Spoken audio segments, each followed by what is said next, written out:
Baik, Assalamualaikum warahmatullahi wabarakatuh. Waalaikumsalam warahmatullahi Waalaikumsalam wabarakatuh. warahmatullahi wabarakatuh. Di sini kami akan mempresentasikan hasil jurnal kelompok kami, yaitu kelompok 6, mengenai menganalisis makna sarkasme terhadap pernyataan Menteri SDM Bahlil Lahadalia mengenai penggunaan kompor gas yang menggunakan teori Salvatore Attardo. Next.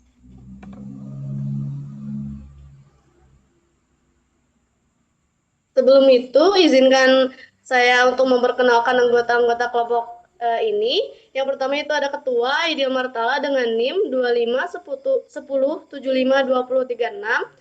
Lalu ada saya sendiri selaku moderator Anissa Deliani Febiola dengan NIM 2510752031, Pando Horizela dengan NIM 2510751052, Muhammad Isa 2510751025, Olivia Devinda Firanti 2510752012, Saskia Henita 2510759001, dan Muhammad Iqbar 2310753020. Next.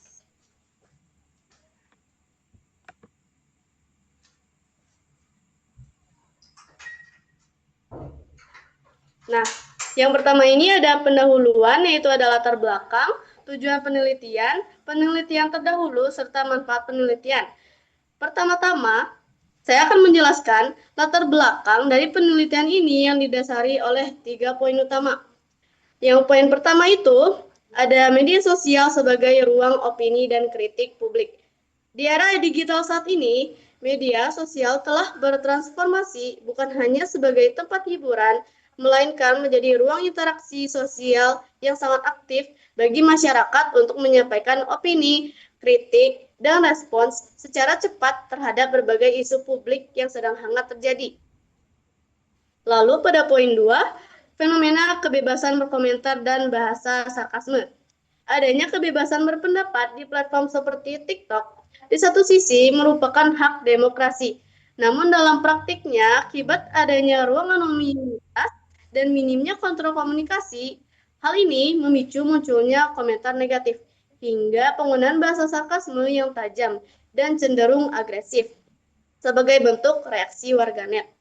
Lalu di poin ketiga, reaksi sarkastik terhadap pernyataan Menteri SDM. Salah satu fenomena nyata yang kami angkat adalah ketika Menteri SDM Bahlil Lahadalia memberikan himbauan berdasar mengenai penggunaan kompor gas agar langsung dimatikan setelah memasak demi efisiensi energi. Pernyataan ini dinilai warganet terlalu sederhana dan kurang memberikan solusi nyata, sehingga memicu gelombang komentar sarkastik, humoris, hingga hiperbolis di TikTok. Hal inilah yang melatar belakangi kami untuk meneliti fenomena kebahasaan tersebut. Lalu ada tujuan penelitian. Terdapat 3 poin juga dalam tujuan penelitian yang telah kami rangkum. Yang pertama, untuk mengidentifikasi dan memetakan apa saja bentuk-bentuk sarkasme yang digunakan oleh warganet di kolom komentar TikTok tersebut. Apakah dominan berupa evaluasi, sophistication, atau bentuk lainnya menurut teori pragmatik. Lalu yang kedua, untuk menganalisis makna implisit atau makna tersirat, serta fungsi dari tuturan sarkasme tersebut. Kami ingin melihat bagaimana bahasa tidak langsung ini bekerja sebagai strategi kritik sosial dan ekspresi ketidakpuasan warganet terhadap tokoh publik.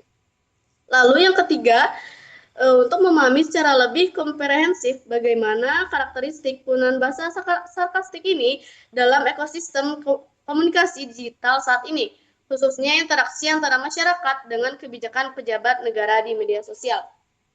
Lalu saya lanjutkan kepada penelitian terdahulu yang akan dijelaskan oleh rekan saya Saskia. Kepada Saskia disilahkan. Baik, di sini saya akan menjelaskan tentang penelitian terdahulu. Penelitian analisis makna sarkasme terhadap pernyataan Menteri ESDM Bahlil Lahadalia mengenai penggunaan kompor gas belum ditemukan hingga jurnal ini selesai ditulis. Namun, penelitian sejenis yang menganalisis terkait dengan makna sarkasme pernah dilakukan oleh Cahyanti dan kawan-kawan pada tahun 2020. Perbedaan penelitian Cahyanti dan kawan-kawan dengan penelitian ini adalah belum diketahui bagaimana sarkasme digunakan sebagai strategi kritik, sindiran, atau bentuk perlawanan sosial. Belum ada analisis yang menghubungkan data sarkasme dengan teori pragmatik atau gaya bahasa tertentu. Misalnya, teori dari Keraf, Attardo, Leach, Grice, dan lain-lain. Dan belum diketahui faktor psikologis, sosial, budaya, atau politik yang mendorong netizen menggunakan sarkasme. Cahyanti meneliti makna sarkasme pada akun Instagram yang banyak dijumpai pada komentar-komentar akun Instagram para selebritis maupun artis yang ada di Indonesia. Penelitian lainnya dilakukan oleh Saadillah dan kawan-kawan pada tahun 2023. Penelitian tersebut belum mengkaji secara mendalam fungsi pragmatik, makna implisit yang melatar belakangi penggunaan sarkasme oleh netizen. Oleh karena itu, penelitian ini dilakukan untuk menganalisis fungsi dan makna sarkasme berdasarkan teori sarkasme sehingga dapat memberikan pemahaman yang lebih komprehensif mengenai di media sosial. Penelitian lainnya yang dilakukan oleh Nur Mufidah dan kawan-kawan pada tahun 2024. Penelitian ini belum mengkaji fungsi penggunaan sarkasme dalam konteks komunikasi, seperti sebagai sarana kritik sosial, sindiran, ekspresi kemarahan, atau bentuk ketidakpuasan terhadap suatu fenomena. Penelitian ini juga belum menerapkan teori sarkasme atau teori pragmatik tertentu sebagai landasan analisis sehingga makna implisit yang terkandung dalam ujaran sarkastik belum dapat dijelaskan secara sistematis. Di samping itu, pembahasan yang dilakukan masih bersifat umum karena tidak berfokus pada satu platform media sosial tertentu, sehingga perbedaan karakter seperti Instagram, TikTok, Facebook, atau YouTube belum diketahui secara jelas. Penelitian lainnya yang dilakukan oleh Merlina dan kawan-kawan pada tahun 2022. Penelitian ini hanya berfokus pada identifikasi kata-kata sarkastik yang muncul dalam komentar netizen pada akun Twitter area julid, serta menjelaskan makna leksikal dari kata-kata tersebut, seperti sinting, setan, bego, bangsat, dan manusia sampah. Namun, penelitian ini belum mengkaji makna yang lebih mendalam di balik penggunaan ujaran sarkastik tersebut, seperti maksud penutur, konteks sosial yang melatar belakangi kemunculannya, maupun fungsi komunikatif yang ingin dicapai oleh pengguna bahasa. Selain itu, penelitian ini belum menggunakan teori pragmatik atau teori sarkasme tertentu sebagai landasan analisis. Analisis yang dilakukan masih terbatas pada pengenalan dan penjelasan kata-kata yang dianggap mengandung sarkasme tanpa mengungkap bagaimana sarkasme bekerja sebagai strategi komunikasi, kritik sosial, atau sindiran dalam interaksi digital. Penelitian ini juga hanya menggunakan satu akun Twitter sebagai sumber data sehingga hasil penelitian belum dapat menggambarkan fenomena penggunaan sarkasme secara lebih luas pada media sosial lainnya maupun pada topik yang berbeda. Sekian materi dari saya kembalikan kepada moderator.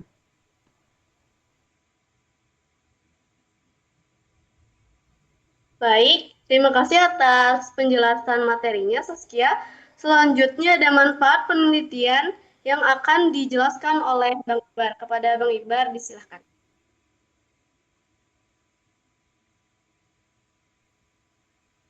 Baiklah, yang berikutnya manfaat penelitian.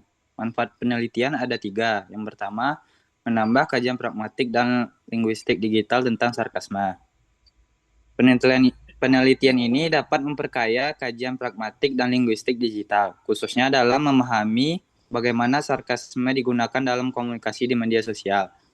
Hasil penelitian menunjukkan bahwa makna sarkasme tidak hanya dapat dipahami melalui makna literal suatu tuturan, tapi juga harus ditafsirkan berdasarkan konteks, tujuan komunikasi, serta situasi sosial yang melatar belakanginya. Selain itu, penelitian ini mengungkap berbagai bentuk sarkasme seperti sophistication, evaluation,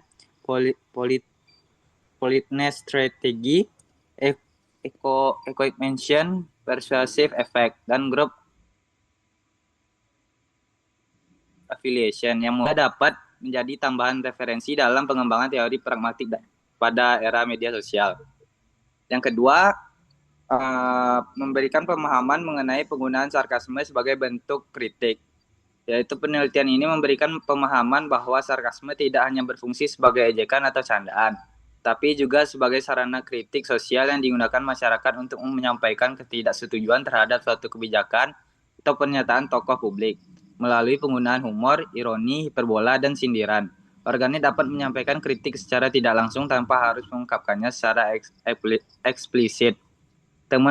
Temuan penelitian menunjukkan bahwa bentuk sarkasme yang paling dominan adalah evaluation 36%, yang menandakan bahwa sarkasme banyak digunakan sebagai alat untuk memberikan penilaian dan kritik terhadap pernyataan yang dianggap kurang relevan dengan kondisi masyarakat. Yang berikutnya, yang ketiga, menjadi referensi penelitian terkait bahasa di media sosial. Penelitian ini dapat dijadikan referensi bagi penelitian selanjutnya yang membahas penggunaan bahasa di media sosial, terutama yang berkaitan dengan sarkasme, kritik sosial, dan komunikasi. Komentar TikTok menunjukkan bahwa media sosial merupakan ruang yang kaya akan fenomena kebahasaan yang menarik untuk diteliti. Selain itu, penelitian ini dapat menjadi landasan bagi studi lanjutan yang mengkaji fungsi pragmatik, makna implisit, strategi komunikasi, maupun pola interaksi warganet dalam berbagai platform media sosial lainnya, seperti Instagram, Twitter, Facebook, dan YouTube. Dengan demikian, penelitian ini berkontribusi dalam memperluas pemahaman mengenai perkembangan bahasa dan perilaku komunikasi masyarakat di era digital. Sekian dari saya kembalikan kepada moderator. Terima kasih penjelasannya kepada Bang Iqbar. Selanjutnya, next.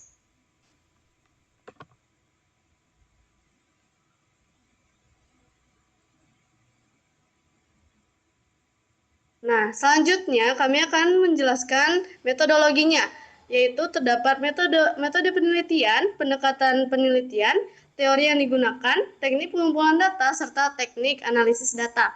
Yang pertama, metode penelitian yang akan dijelaskan oleh Vando. Kepada Vando, disilakan.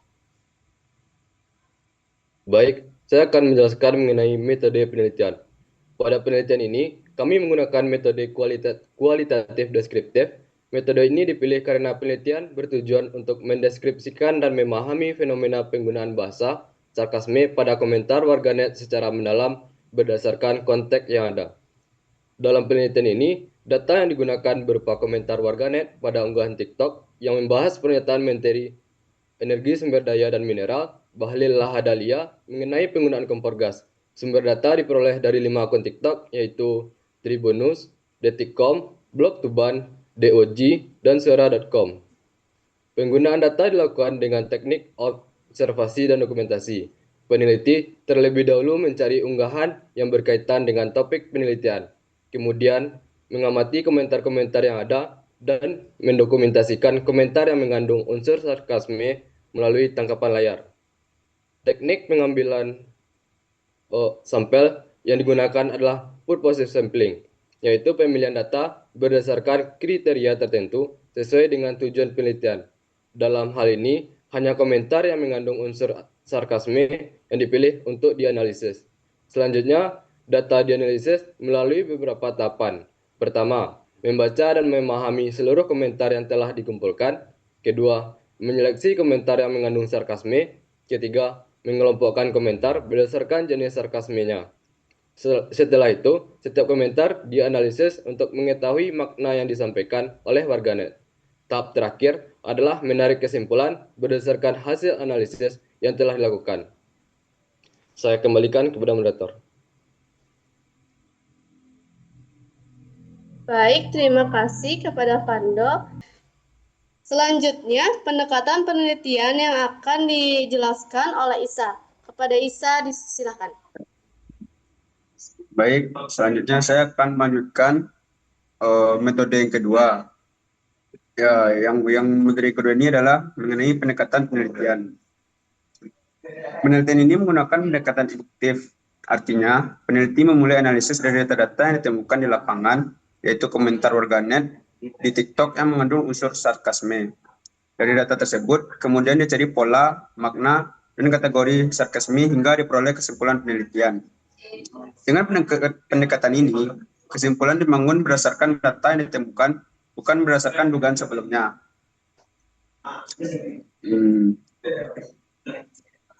Sekian itu saja yang materi yang selanjutnya akan dilanjutkan oleh rekan saya.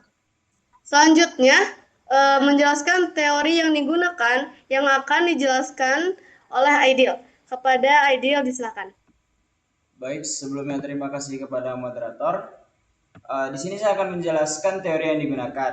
Nah, penelitian ini menggunakan teori sarkasme yang dikemukakan oleh Attardo pada tahun 2000 sebagai landasan untuk menganalisis bentuk dan makna sarkasme dalam komentar warganet terhadap pernyataan Menteri ESDM Bahlil Lahadalia mengenai penggunaan kompor gas.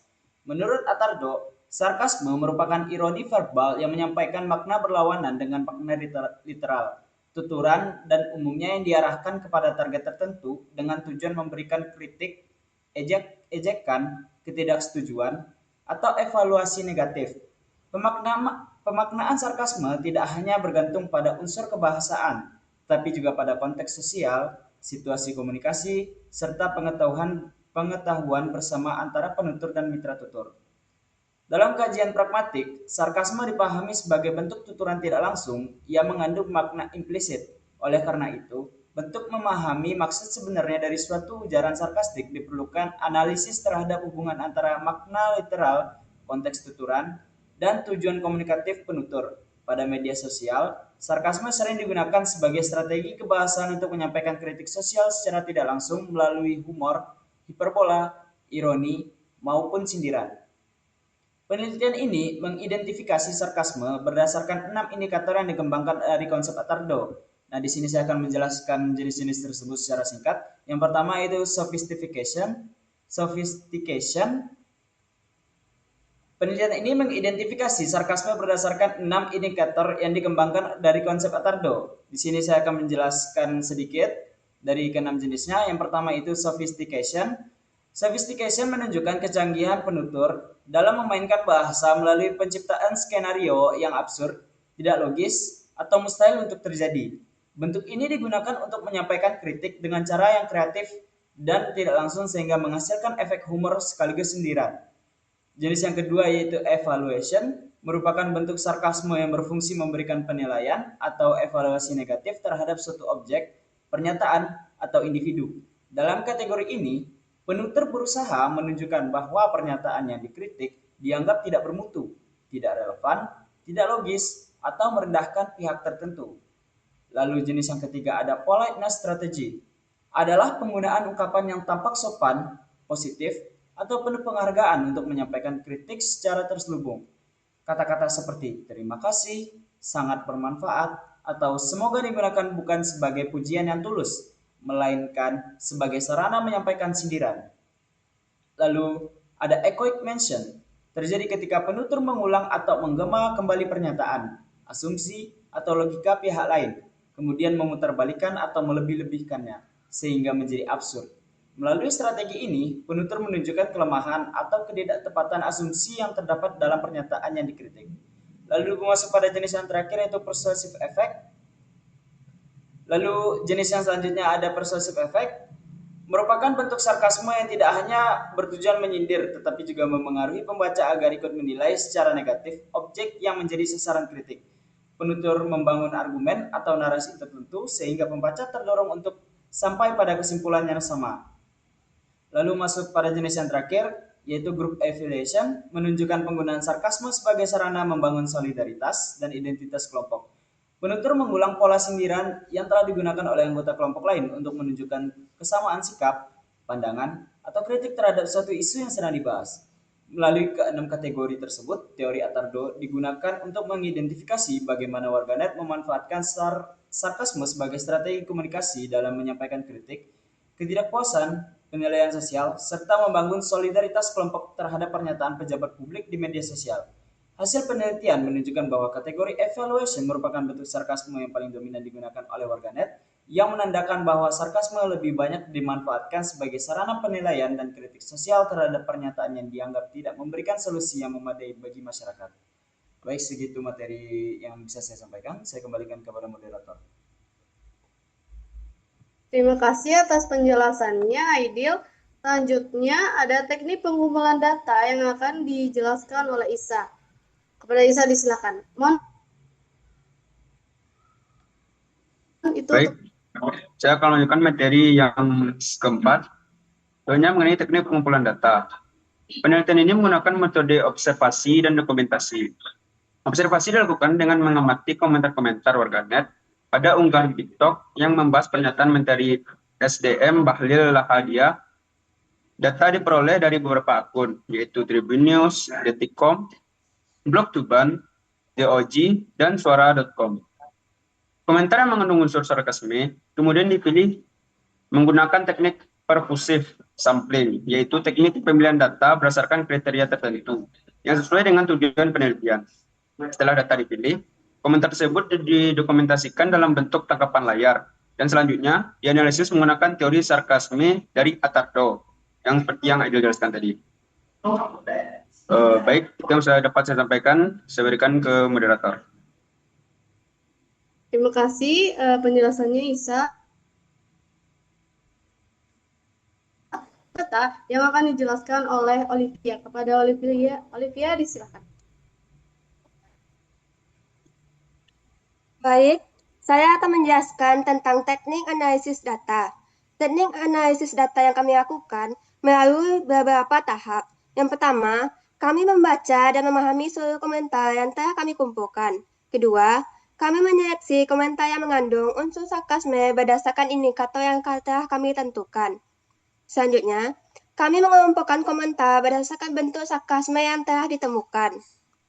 Lalu, setiap komentar dianalisis untuk mengetahui makna yang ingin disampaikan. Terakhir, peneliti menarik kesimpulan berdasarkan hasil analisis yang telah dilakukan. Sekian dari saya kembalikan ke moderator. Terima kasih penjelasannya Olivia. Boleh next. Selanjutnya kami akan membahas hasil dan pembahasannya. Yaitu yang dari saya dulu pertama, saya akan menjelaskan jenis sarkasme yaitu sophistication. Sarkasme jenis ini menonjolkan kepintaran verbal penutur. Penutur secara kreatif membangun skenario yang tidak logis, aneh, atau mustahil. Tujuannya bukan cuma menyindir, tapi juga menunjukkan kemampuan bermain dengan bahasa. Makin kreatif dan tidak terduga skenario yang diciptakan, makin tinggi tingkat sophistication-nya. Contoh komentarnya itu seperti ini. Makasih infonya ya Lil, soalnya aku biasanya setelah masakanku udah matang, kompornya gue jual. Nah, jenis sarkasme Attardo yang ini adalah sophistication. Penutur menunjukkan kepiawaian verbalnya dengan menghadirkan skenario yang secara fisik mustahil, yakni menjual kompor setiap kali selesai memasak. Dari sisi kebahasaan, kalimat ini memperlihatkan ketidakselarasan antara ungkapan terima kasih dan tindakan yang tidak logis. Kata makasih yang terasa tidak tulus karena diucapkan untuk informasi yang absurd. Proses pembentukan makna berlangsung ketika warganet dengan sengaja memilih respons paling konyol terhadap pernyataan materi yang dianggap terlalu elementer. Ia bermaksud menyindir bahwa informasi yang disampaikan tidak memiliki nilai guna. Mekanisme pragmatik yang bekerja adalah penangkapan terhadap kemustahilan. Pembaca menyadari bahwa tidak ada orang yang menjual kompor setelah memasak, sehingga seluruh ucapan dipahami sebagai sindiran terhadap pernyataan materi tersebut.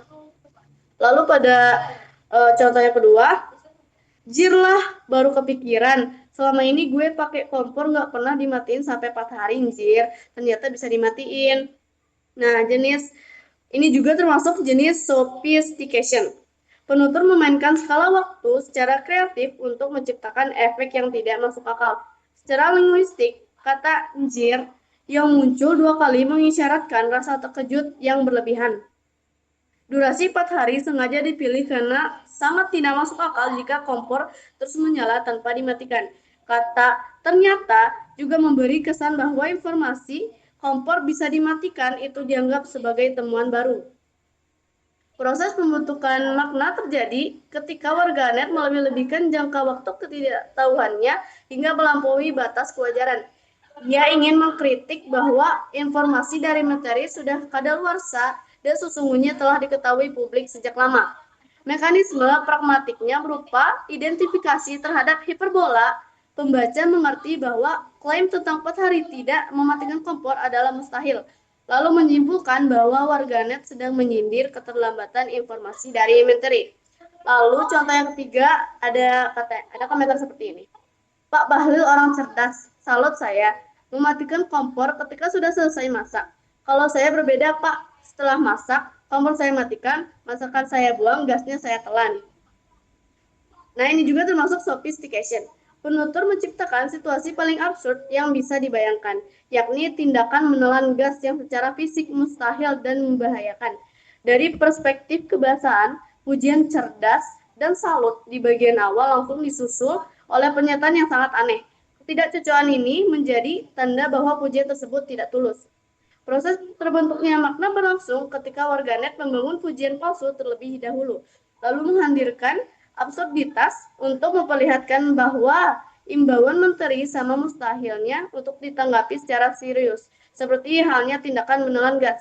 Mekanisme pragmatik yang bekerja adalah penangkapan terhadap inkonsistensi antara pujian dan isi pernyataan. Pembaca melihat ketidakselarasan tersebut lalu memahami bahwa seluruh komentar ini sebenarnya sindiran. Nah, contoh lainnya yang akan dilanjutkan oleh rekan saya. Kepada rekan saya disilahkan. Baik. Sebentar.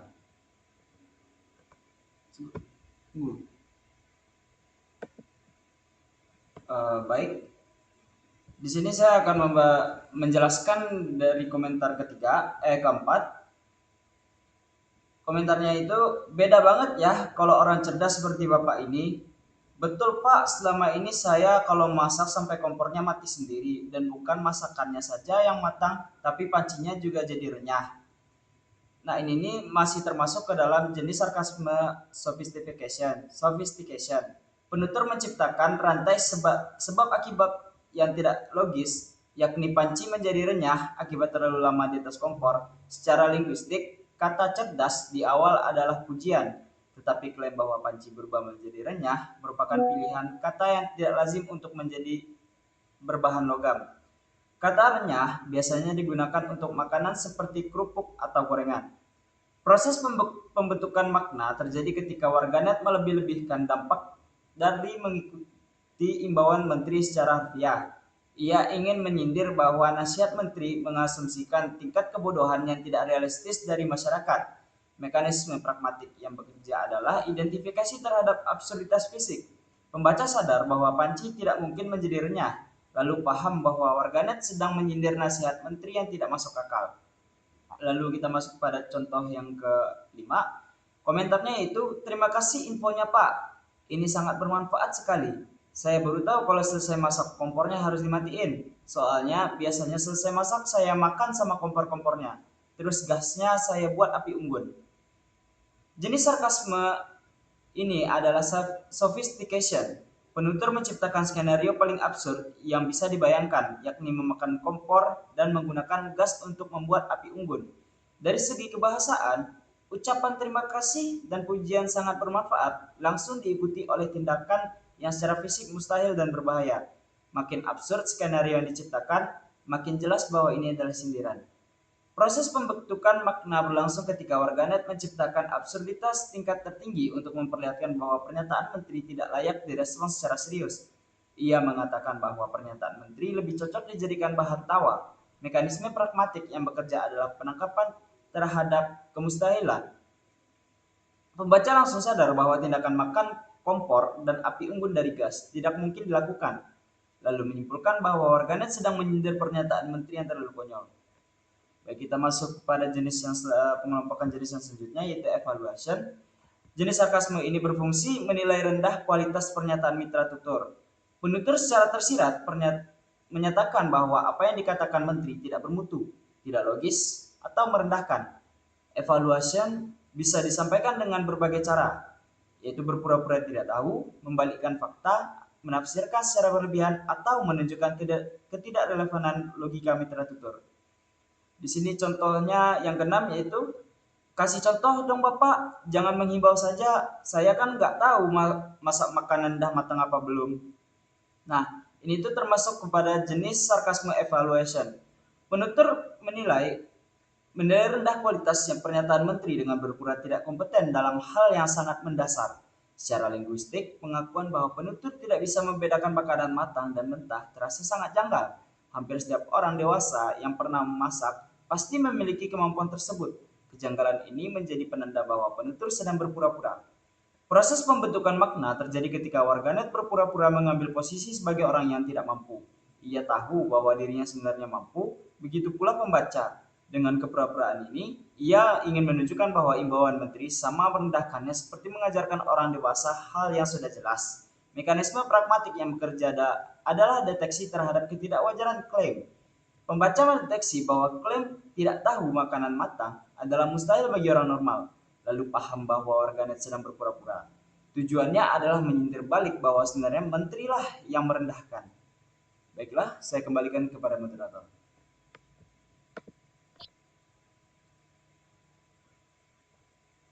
Ini komentar yang akan dijelaskan oleh Pando. Kepada Pando. Baik, saya akan menjelaskan data yang ketujuh, yaitu komentarnya yang berisi, Pak, saya orang yang paling hemat. Gas LPG 3 kilo biasanya bisa dipakai selama 30 hari. Setelah mendengar omongan Bapak, akan lebih saya hemat lagi, Pak. Saya usahakan gas 3 kilo ini terpakai selama 5 bulan lamanya. Pada data pertama, warganet mengatakan bahwa gas LPG 3 kilo yang biasanya habis dalam 30 hari akan diusahakan agar dapat digunakan selama 5 bulan. Komentar ini termasuk sarkasme jenis evaluation. Menurut Atardo, karena penutur sedang menilai dan mengkritik solusi yang diberikan menteri, angka 5 bulan sengaja dilebih-lebihkan sehingga menjadi sesuatu yang tidak realistis. Melalui pernyataan tersebut, warganet ingin menunjukkan bahwa persoalan gas tidak cukup diselesaikan hanya dengan imbauan untuk lebih berhemat. Masuk ke data yang ke-8, yaitu isi komentarnya, maksud Bapak masak kompornya boros, mungkin masak sayur lodeh 1 panci tapi kompornya 8. Kan boros ya Pak? Makasih rakyat Indonesia sudah diingatkan. Maksud dari komentar ini yaitu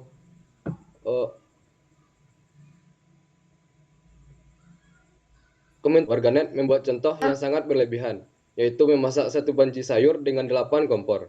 Situasi tersebut jelas tidak mungkin terjadi. Melalui contoh absurd ini, penutur ingin menunjukkan bahwa anggapan mengenai perilaku boros masyarakat dianggap tidak memiliki dasar yang kuat.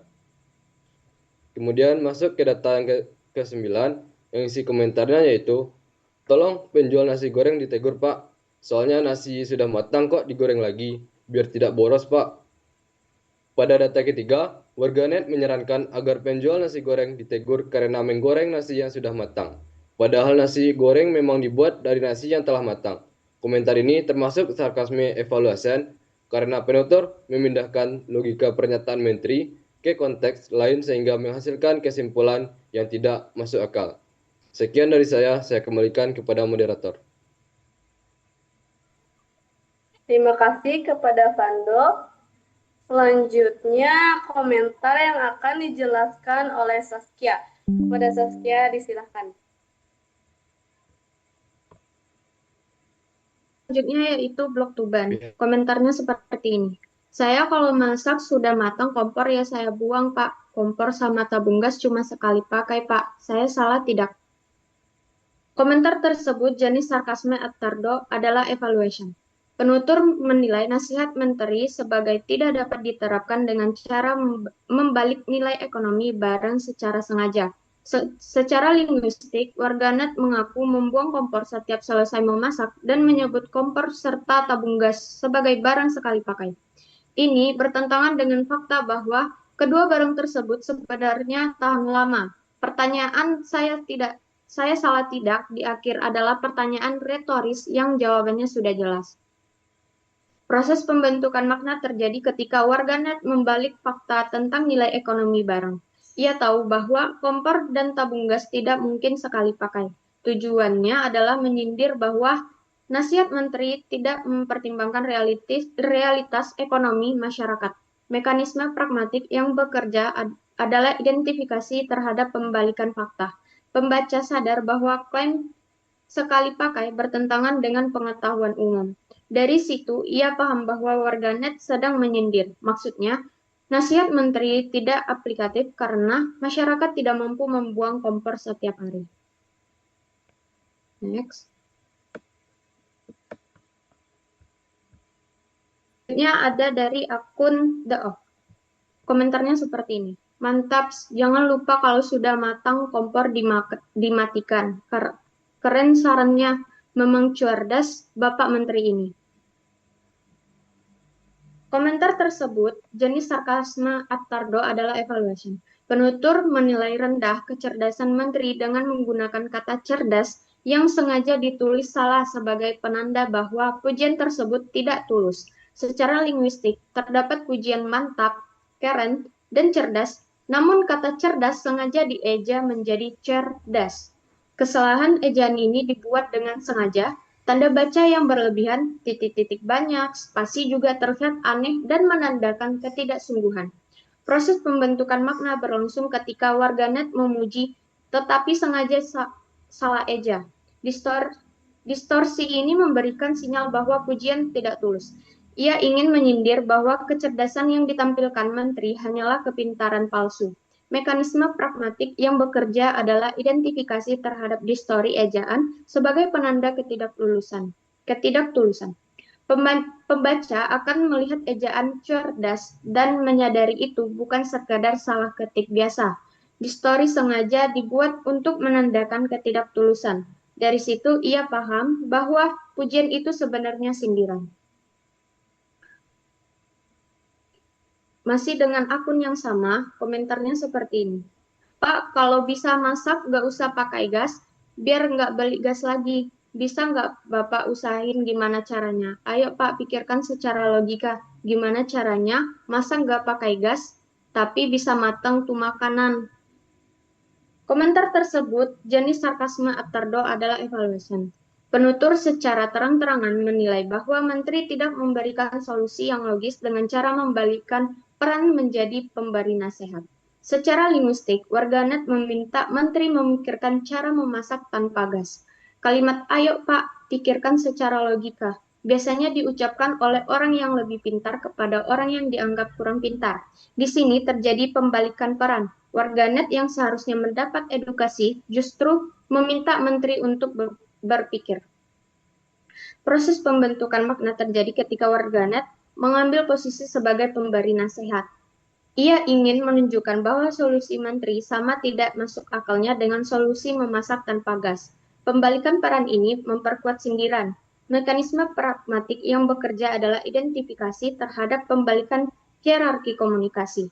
Pembaca akan melihat bahwa warganet membalik peran yang biasa terjadi. Biasanya menteri yang memberi nasihat, sekarang warganet yang meminta menteri berpikir logis. Ini menandakan bahwa warganet menganggap nasihat menteri tidak logis. Sekian, saya kembalikan kepada moderator. Terima kasih atas penjelasannya, Saskia. Selanjutnya, komentar selanjutnya akan dijelaskan oleh Olivia. Kepada Olivia, disilakan. Baik, saya akan menjelaskan komentar selanjutnya. Di komentar ke-13, maksud Bapak itu baik loh. Beliau bilang kalau masakan udah matang ya matikan kompornya, biar nggak kosong kayak beliau. Jenis sakame Attardo ini adalah evaluation, tetapi jenis ini melampaui batas menjadi serangan personal. Penutur menilai menteri tidak lagi pada substansi pernyataannya, melainkan pada fisik atau cita dirinya. Secara linguistik, terdapat klaim bahwa maksud menteri itu baik, namun bagian akhir kalimat membandingkan menteri dengan makanan yang gosong. Kata gosong di sini diarahkan ke fisik atau cita menteri, bukan ke kebijakan ini. Berbeda dari komentar lain yang menyasar substansi pernyataan. Proses pembentukan makna berlangsung ketika warganet memulai dengan tampak membela menteri, lalu tiba-tiba melancarkan serangan personal. Ia tidak lagi mengkritik isi pernyataan, melainkan fisik atau penampilan menteri. Ini melewati batas kritik sosial yang wajar. Mekanisme pragmatik yang bekerja adalah identifikasi terhadap penyelesaian sasaran sindiran. Pembaca akan sadar bahwa target sindiran sudah bergeser dari pernyataan ke pribadi menti. Ia akan menilai bahwa komentar ini lebih kasar dibandingkan yang lain. Serangan personal seperti ini berpotensi menjadi ujaran kebencian. Baik, komentar selanjutnya. Maaf Pak, aku kalau masak sudah matang pasti aku matiin.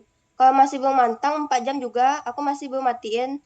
Pak, karena masak itu tentunya sampai matang Pak, laporan sekian. Jenis sarkasme ini adalah evaluasi. Penuntut menilai nasihat menteri sebagai terlalu kaku dan tidak mempertimbangkan akal sehat dengan cara menafsirkannya secara harfiah. Secara linguistik, warganet mengatakan bahwa jika masakan belum matang, kompor tidak akan dimatikan meskipun sudah lewat 4 jam. Angka 4 jam sengaja dipilih karena durasi tersebut terlalu lama. Ia menafsirkan imbauan menteri secara terlalu harfiah, sehingga hasilnya menjadi konyol.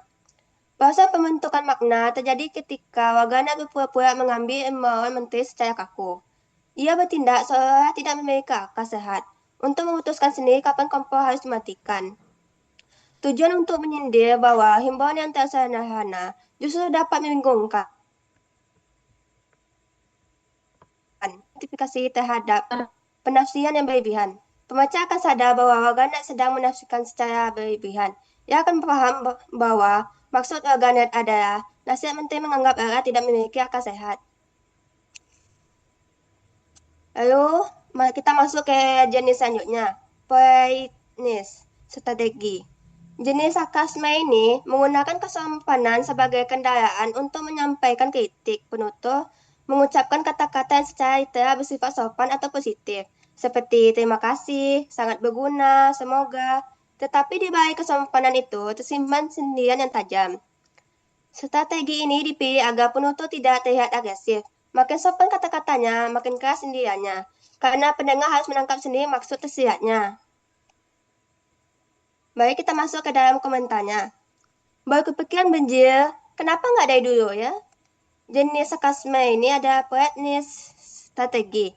Penutur menyampaikan kritik melalui pertanyaan tidak langsung, agar tidak terlihat agresif, tetapi sindirannya tetap tajam. Secara linguistik, kalimat ini membentuk pertanyaan, kenapa tidak dari dulu? Pertanyaan seperti ini tidak membutuhkan jawaban. Fungsinya bukan untuk bertanya, melainkan untuk menyatakan sesuatu. Dalam hal ini, pernyataan yang ingin disampaikan adalah bahwa informasi dari menteri sudah basi. Proses pembentukan makna terjadi ketika warganet menggunakan pertanyaan retoris sebagai awalnya. Yang ingin ia sampaikan adalah kritik. Informasi ini seharusnya sudah disampaikan jauh-jauh hari, bukan sekarang.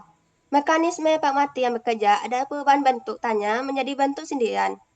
Pembaca akan sadar bahwa pertanyaan itu tidak ditunjukkan untuk dijawab. Ia akan mencari maksud tersirat di balik pertanyaan tersebut. Kesimpulannya adalah, warganet sedang mengkritik ketepatan waktu penyampaian informasi menteri. Ayo di komentar selanjutnya. Terima kasih banyak Pak Bahir atas pengetahuannya yang sangat berguna. Saya baru tahu kalau saya masak itu kompornya dimatikan. Jenis sarkasme ini adalah politeness strategi. Penutur menggunakan kata-kata yang sopan untuk menyampaikan kritik yang tajam, tanpa melanggar norma kesopanan secara terang-terangan. Secara linguistik, terdapat apresiasi yang sangat tinggi. Terima kasih banyak, sangat berguna. Untuk informasi yang sangat biasa, mematikan kompor setelah masak. Ketidakseimbangan antara tingkat apresiasi dan nilai informasi ini terlihat janggal. Proses pembentukan makna berlangsung ketika warganet sengaja memuji secara berlebihan untuk hal yang sepele. Ia berpura-pura baru mengetahui informasi tersebut. Tujuannya adalah untuk menyindir bahwa pengaturan yang diberikan menteri tidak berguna sama sekali. Mekanisme pragmatik yang bekerja adalah pembaikan. Semakin besar apresiasi yang diucapkan, semakin besar pula sindiran bahwa informasi tersebut sebenarnya tidak berguna. Pembaca akan melihat bahwa tidak mungkin seseorang berterima kasih dengan sangat untuk informasi yang sudah diketahui semua orang. Dari situ, ia paham bahwa ucapan terima kasih itu tidak tulus. Makna sebaiknya adalah kritik. Sekian dari saya kembalikan kepada moderator. Terima kasih penjelasannya, Olivia. Komentar selanjutnya akan dijelaskan oleh Isa. Kepada Isa disilakan.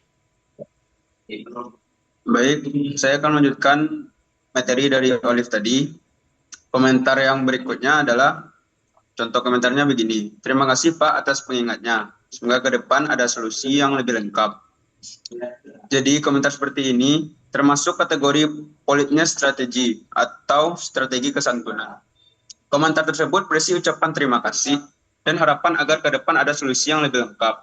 Menurut Attardo, kategori ini ditandai oleh penggunaan bahasa yang tampak sopan tetapi sebenarnya mengandung kritik. Oleh karena itu, komentar ini termasuk politeness strategi karena kritik terhadap menteri disampaikan secara halus melalui kalimat yang terlihat santun.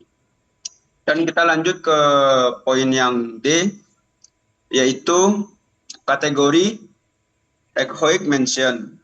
Jadi sarkasme ini bekerja dengan cara mengembangkan kembali ucapan atau asumsi mitra tutur.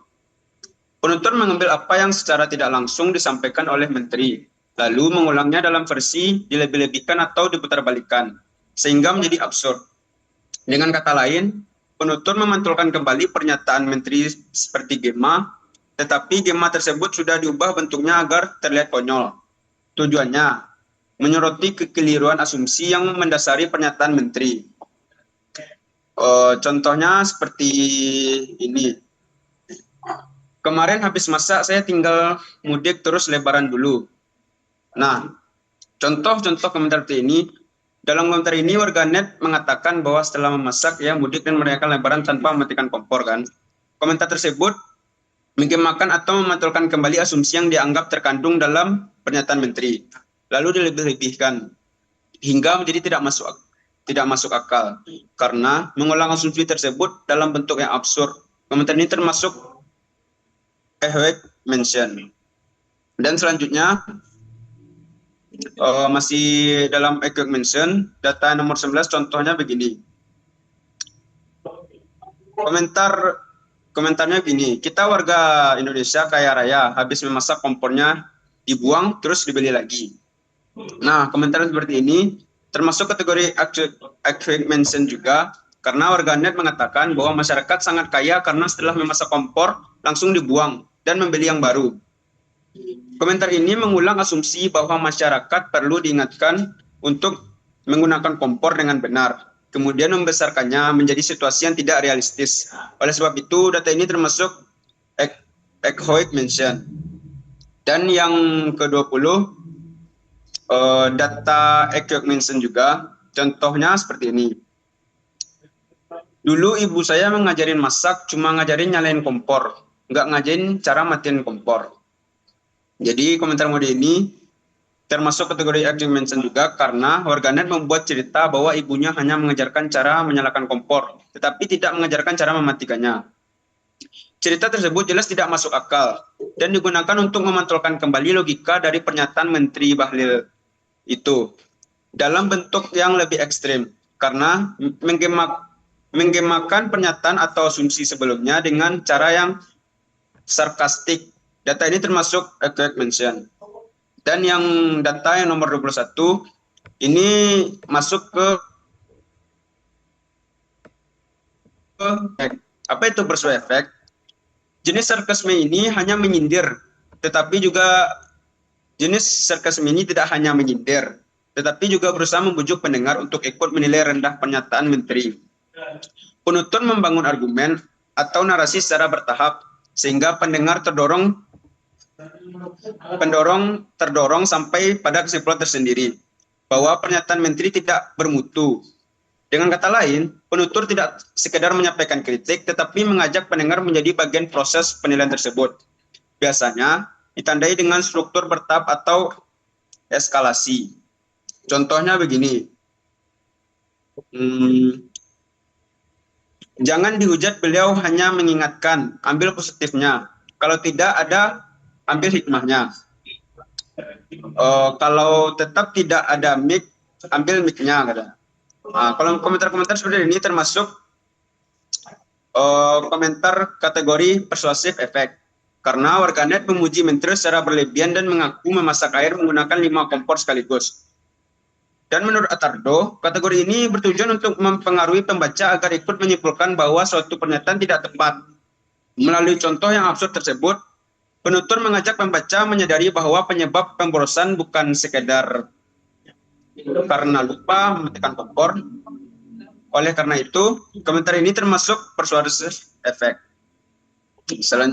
Selanjutnya, itu saja yang dapat saya sampaikan. Selanjutnya, dikembalikan ke moderator. Baik, terima kasih kepada Isa atas penjelasannya. Selanjutnya, komentar yang akan dijelaskan oleh Bang Iqbar. Kepada Bang Iqbar, disilakan. Baiklah, saya akan membacakan komentar yang berikutnya. Waduh Pak, saran yang cerdas sekali. Ini baru menteri namanya. Pantas saya kalau masak air buat ngopi pakai 5 kompor. Pantas duit saya cepat habis. Makasih Pak sarannya.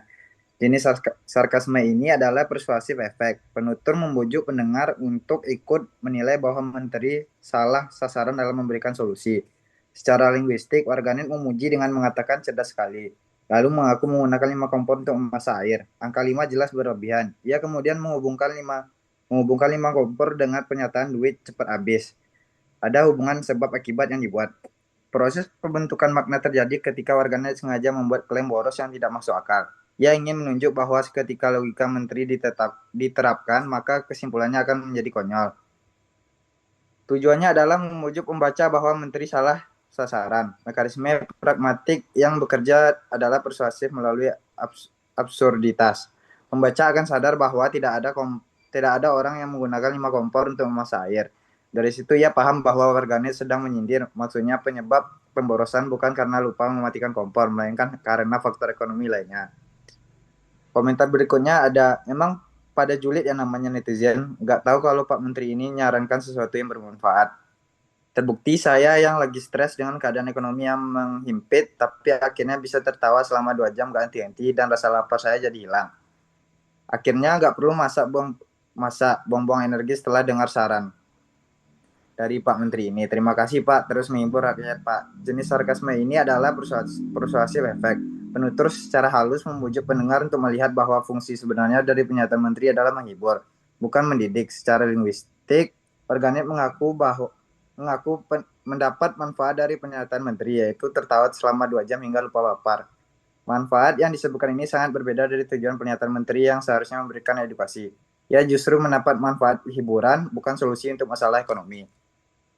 Proses pembentukan makna berlangsung ketika warganet membangun pengakuan yang tampak positif. Tetapinya justru menyindir. Ia ingin mengatakan bahwa pernyataan Menteri tidak menyelesaikan masalah ekonomi rakyat, hanya membuat mereka tertawa. Dengan kata lain, Menteri lebih cocok menjadi pelawak. Mekanisme pragmatik yang bekerja adalah identifikasi terhadap ketidaksesuaian antara manfaat yang diklaim dan fungsi yang diharapkan. Pembaca akan sadar bahwa tertawa hingga lupa lapar bukanlah manfaat yang diharapkan dari seorang menteri. Ia akan paham bahwa warganet sedang menyindir dengan cara mengakui manfaat yang tidak sesuai. Kesimpulannya adalah kritik tajam yang dibungkus dengan ucapan terima kasih. Baiklah, yang berikutnya kita masuk ke jenis yang selanjutnya, yaitu group affiliation. Jenis sarkasme ini berfungsi membangun solidaritas atau rasa kebersamaan di antara warganet. Penutur tidak perlu menciptakan sindiran baru karena yang penting bukanlah kreativitas individual, melainkan pengulangan pola yang sudah dikenal dengan mengulang sindiran yang sama dari warganet lain. Penutur menunjukkan bahwa ia berada kolektif terhadap menteri. Pola yang diulang biasanya sudah populer dan mudah dikenali. Baiklah, komentar yang berikutnya ada, baru tahu habis masak kompornya dimatikan. Selama ini langsung kompornya aku jual. Makasih Pak udah diingetin. Jenis sarkasme ini adalah group affiliation. Penutur mengulang pola sindiran menjual kompor yang sudah muncul di komentar lain untuk menunjukkan solidaritas dengan warganet yang sepakat menertawakan pernyataan menteri. Secara linguistik, pola menjual kompor sudah muncul sebelumnya di komentar dari akun Tribun News. Ini adalah bentuk pengulangan kata baru tahu, dengan huruf U yang digandakan juga menunjukkan kepura-puraan. Tidak ada elemen baru yang kreatif di sini. Proses pembentukan makna terjadi ketika warganet sengaja mengulang pola sindiran yang sudah ada. Ia tidak perlu menciptakan sindiran baru, cukup dengan mengulang. Ia sudah menunjukkan bahwa ia sepakat dengan warganet yang lain. Mekanisme pragmatik yang bekerja adalah pengenalan pola dan solidaritas kelompok. Pembaca yang sudah melihat komentar serupa ini tempat lain akan langsung mengenali pola ini. Ia akan paham bahwa warganet sedang menunjukkan afiliasinya dengan kelompok yang kritis terhadap menteri. Pengulangan ini memperkuat pesan kolektif. Baiklah, komentar yang berikutnya yaitu saya kalau masak makanannya udah mateng, biasanya kompornya saya matiin. Makannya saya buang. Makanannya saya buang, gasnya saya telan. Jenis sarkasme ini adalah group affiliation. Penutur mengulang pola humor absurd dengan menelan gas yang sudah muncul di komentar dari akun Detikcom. Untuk memperkuat solidaritas kelompok secara linguistik, ini adalah pengulangan dari pola menelan gas yang sudah muncul di akun Detikcom. Redaksinya hampir sama persis, tidak ada variasi baru yang signifikan dalam komentar ini. Proses pembentukan makna berlangsung ketika warganet mengulang pola absurd yang sudah populer. Ia tidak perlu kreatif, dengan mengulang ia menunjukkan bahwa ia satu suara dengan warganet yang lain. Sudah lebih dulu menyindir. Mekanisme pragmatik yang bekerja adalah identifikasi terhadap pola yang sudah dikenali. Pembaca yang sudah melihat komentar serupa akan langsung mengenali pola ini. Ia akan paham bahwa warganet sedang menegaskan posisinya dalam kelompok yang kritis terhadap menteri. Sekian dari saya kembalikan kepada moderator. Terima kasih penjelasannya, Bang Iqbar. Next.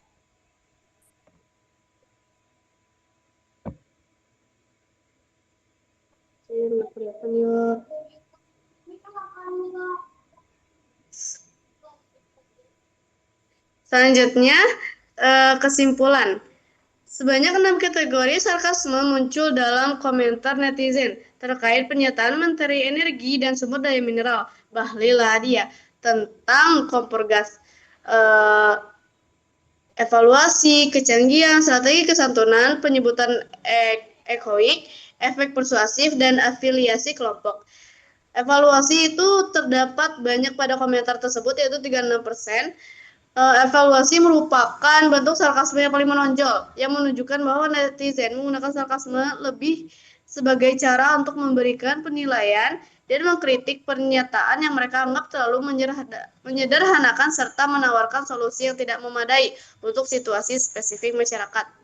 Sarkasme terbelenggu dalam ketidakpuasan, ejekan, dan kritik sosial melalui berbagai strategi bahasa, mulai dari humor hingga ironi, hiperbola, dan ungkapan yang bersifat hiperbolik. Misalnya, seperti jangan pernah mematikan kompor setelah memasak.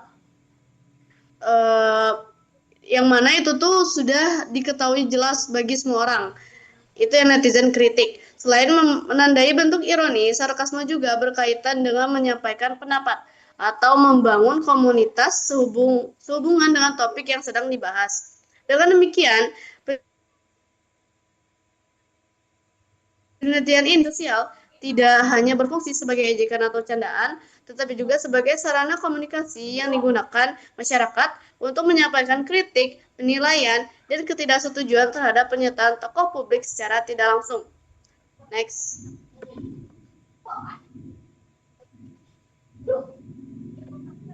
Nah, berikut adalah bukti screenshot luaran, yaitu yang hitam ini adalah bagian awal pada jurnal kami, dan yang sebelah ini submit jurnal kami pada Jimu. Next.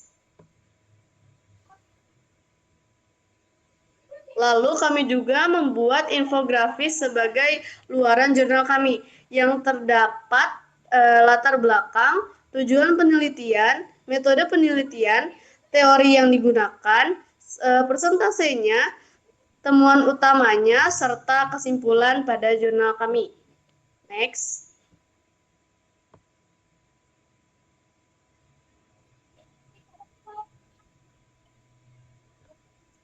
Ini adalah bukti foto pengerjaan kelompok kami yang telah dilaksanakan pada minggu-minggu yang lalu sampai saat ini.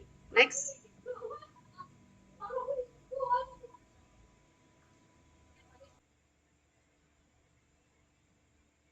Selanjutnya ada kesan dan pesan pembelajaran bahasa Indonesia bersama Miss Kyo. Selama mengikuti pembelajaran bahasa Indonesia bersama Miss Kyo, kami mendapatkan banyak pengalaman dan pengetahuan baru mengenai penggunaan bahasa yang baik dan benar, baik dalam konteks akademik maupun kehidupan sehari-hari. Sebagai mahasiswa sastra Jepang Universitas Andalas, Pembelajaran ini membantu kami lebih memahami pentingnya kemampuan berbahasa Indonesia dalam menyampaikan ide, menulis, serta berkomunikasi secara efektif. Cara mengajar Miss Kyo yang menarik, sabar, dan interaktif membuat suasana belajar menjadi lebih nyaman, sehingga kami lebih aktif dalam mengikuti setiap kegiatan pembelajarannya. Pesan kami untuk Miss Kyo, semoga tetap mempertahankan metode pembelajaran yang kreatif dan menyenangkan agar mahasiswa semakin termotivasi dalam mempelajari bahasa Indonesia. Terima kasih atas ilmu, bimbingan, dan pengalaman yang telah diberikan selama perkuliahan. Semoga Miss Kyo selalu sukses dan terus menginspirasi mahasiswa melalui pembelajaran bahasa Indonesia.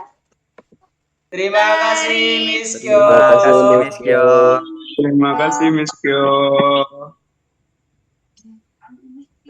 Next, Aidil.